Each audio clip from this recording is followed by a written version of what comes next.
Welcome to Philosophy and Shit with Sean. Let's talk about consciousness, or at least try to. It's fucking hard to do.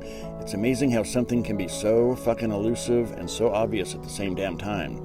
Even science doesn't really know what the fuck it is, hence they call consciousness the hard problem of science. And unlike the hard problem most males deal with every morning, rubbing it out is not a solution.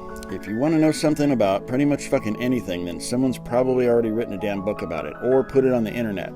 But we can also learn a shit ton through simple observation and comparison of natural forces, interpersonal interactions, and or the way things conform to the physical laws of this universe. Example, observing our solar system can help us understand social dynamics like this. Jupiter goes around the sun sucking up stray asteroids and shit by virtue of its gravity, and as a result, Earth is not overly bombarded, and so life is possible. Just like in every successful group of people, there's that one asshole who pisses everyone off, thus giving the group somewhere to aim all their negativity, rather than bombarding each other. So how about we use observation and comparison to talk about consciousness? You know, in actuality, every fucking thing is natural, right? I know we like to mentally segregate ourselves from nature, but it's all the same shit. Congealed stardust made mostly of emptiness and energy, and some of that stardust clumped into electrified meat golems. You and me, that like to manipulate said stardust into other shit, and we label it unnatural. But do we look at a bird's nest and call it unnatural? Do we look at an anthill and say, oh, they constructed that, it's unnatural? No, don't be a dumbass. Every fucking thing is made of the same shit and falls under the exact same laws. So I mentioned the internet. Let's observe the nature of it and compare it to consciousness. Why the fuck not? Everything's related, you'll see. So scientifically speaking, did you know that as incredible and complex as our wrinkly pink meat computer is, there's nothing in that fucking pink skull blob that can explain consciousness. We can trace thoughts and hormones, et fucking cetera, but we are not our thoughts. We are something both elusive and totally obvious, a kind of wakeful presence aware of its own awareness. So what if I asked you to draw a complete picture of the internet? What comes to mind? Would you draw millions of servers and phones and laptops and PCs and shit? Millions of miles of cables, billions of little soldered points on that green plastic shit? Fucking satellites, and how about signals? How the fuck do you draw a cellular Wi-Fi signal? Well, you fucking don't. The internet is not a centralized thing. It's not a big fucking separate digital brain somewhere. It's a decentralized electric sea of ones and zeros that we cannot see or put our finger on, but we can access it through a fucking device. This very device with which you are looking at my glorious mustache with at this very fucking moment. Consider that consciousness is not something centralized from within your skull, but that it's more like a signal, an all-pervasive broadcast that hides within an apparent emptiness, just like Wi-Fi and cell signals are constantly broadcasting, awaiting an appropriate device to be utilized. Our wrinkly pink meat computers are just that, fucking computers, and through them the wakeful emptiness of existence sort of flows seamlessly into like a meat antenna, and through the aperture of mind it illuminates all of our apps. And what are apps in this comparison? Apps are fucking thoughts, beliefs, neural pathways, attractions and aversions, all running within a unique operating system called ego. Our phones, laptops, and PCs have a shit ton of memory with which to store data. When you look at an app on your phone or a folder or icon on your computer screen, what are you actually looking at? Just looking at an app doesn't mean you have access to the entirety of data within the app. It's just a fucking icon, a label, an easy way to organize something, a portal through which data can be perceived. Our minds are like that. It likes to label shit. Evolutionarily speaking, our brains evolved to detect threats or resources. So let's say the first time you look at a tree and make a determination that for you personally it's neither a threat or resource. So you make an app called Trees and put it on the last page of your phone, not to be looked at ever again. And henceforth, every time you see a fucking tree, no matter what kind of tree it is, you don't see a tree, you see a label or icon called tree and dismiss it. Now let's say you're a bushcrafting motherfucker or a carpenter, biologist, or forager. That tree app is probably on your main screen and you actually open the damn thing, and thus you see the amazing variety of trees. You see redwoods and firs and oaks and their qualities and what can be utilized from them, et fucking cetera. Are you picking up what I'm putting down? If a tree fell on your house and turned it to fucking splinters, then that tree app will be front and center, and you'll be opening it all the fucking time, assessing a tree's degree of lean or any particularly long, heavy widowmaker branches. You get the idea.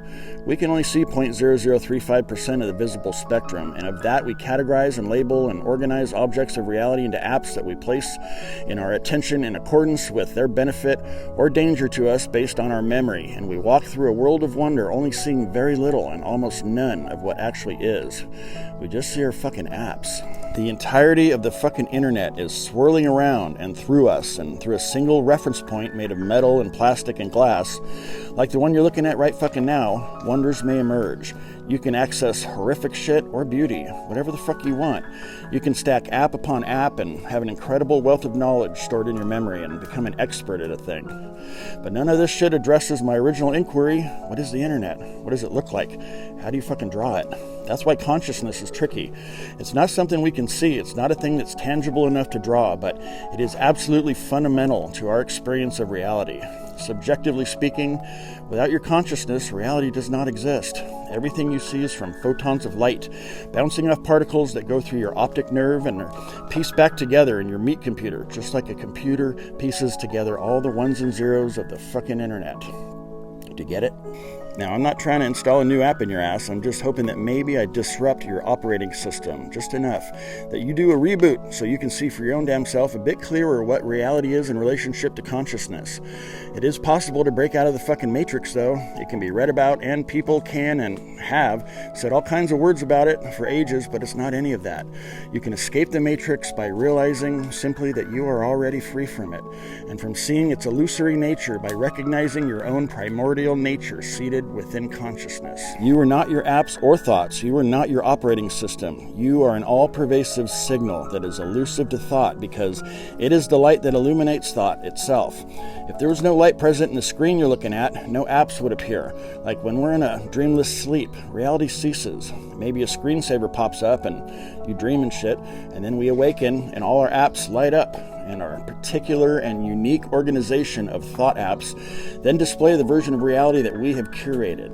When our phone dies, what happens? The perpetual signal of the internet can no longer be accessed through it. So we get a new phone and start over, but the internet didn't fucking die, did it? Just our access. I don't want to talk about the cloud because the cloud could parallel some Eastern belief systems involving reincarnation, or I suppose the cloud could be a heaven or hell based system, but you can look at that your own damn self, because that's just another fucking app. It distracts us from what consciousness actually is in this present moment. Consciousness is that all-pervasive eternal signal of existence, the Wi-Fi of the cosmos. Sensory perception that we take in through the sense organs or data, ones and zeros. The brain is our meat computer, and together these natural forces create the individual mind, the egoic operating system within the meat device that we are. Now, I'm not to be taken literally in my comparison of technology and consciousness. As I said, I'm not trying to install a fucking rusty eyeball app on your screen of attention. My hope is that you don't just glom onto anything anyone says just because it sounds good or feels right. That turns it into a belief app. I prefer to be a virus that corrupts all your bullshit data that you've stored by default so that you can maybe send some shit to the recycle bin and have an experience of what I'm talking about your own damn self. It's cliche as fuck to say the truth is within you, but guess what? It actually fucking is. But knowledge or comparison about consciousness, it's just apps or thoughts. What we are is absolutely astounding, but also totally fucking mundane. It's so close and fundamental that we can't see it, even though it is what allows seeing, perception, and experience itself. If you really want to know, then you have to give up knowing and delete some apps to reveal that which is already there. To be conscious of your own consciousness, free from thought, is what I'm trying to talk about, but it's not a theory and exists only as an experiential awareness. It's fucking you. Toodaloo.